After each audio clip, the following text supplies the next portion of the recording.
തന്നെത്താൻ തന്നോടൊത്തു ആലോചിച്ച ഈ ലോകത്തെ ഇവിധം കൗതുകമായി സൃഷ്ടിച്ചു പരമഗുരു. ലോകത്തിൻ നിലനിൽപ്പിനാൽ ത്രിമൂർത്തികൾ ഉദ്ഭവമായി ഓരോരോ കർമ്മങ്ങളെ ചുമതലയാക്കി നൽകി ഏൽപ്പിച്ച കർമ്മങ്ങളെ പൂർത്തിയാക്കിയിടുവാനായി മൂർത്തികൾ മൂന്നുപേരും മണ്ഡപം ചെയ്തിടുന്നു. ഏകത്വമെന്ന ബോധം ഏവർക്കും നൽകുവാനായി മൂർത്തികൾ ആരാധിക്കും സദ്ഗുരു ഉദയമായി. ഏവർക്കും ദർശനമായി ഏവർക്കും ഭാഗ്യമായി.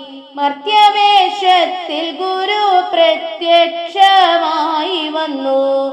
സമ്പൂർണ്ണ ജ്ഞാനമത് സമ്പൂർണമായി നൽകാൻ സമ്പൂർണ്ണ ജ്ഞാനരൂപൻ പ്രത്യക്ഷമായി വന്നു.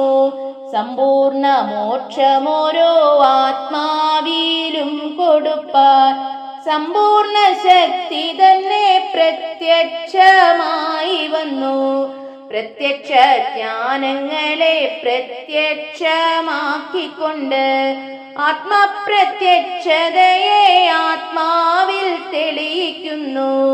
ആനന്ദം ആനന്ദമേ ആനന്ദം എല്ലായ്പ്പോഴും. സദ്ഗുരു അവതാരം ആനന്ദം നൽകിടുന്നു. തന്നെത്താൻ തന്നോടൊത്തു ആലോചിച്ച ഈ ലോകത്തെ ഇവിധം കൗതുകമായി സൃഷ്ടിച്ചു പരമഗുരു. ഇവിധം കൗതുകമായി സൃഷ്ടിച്ചു പരമഗുരു.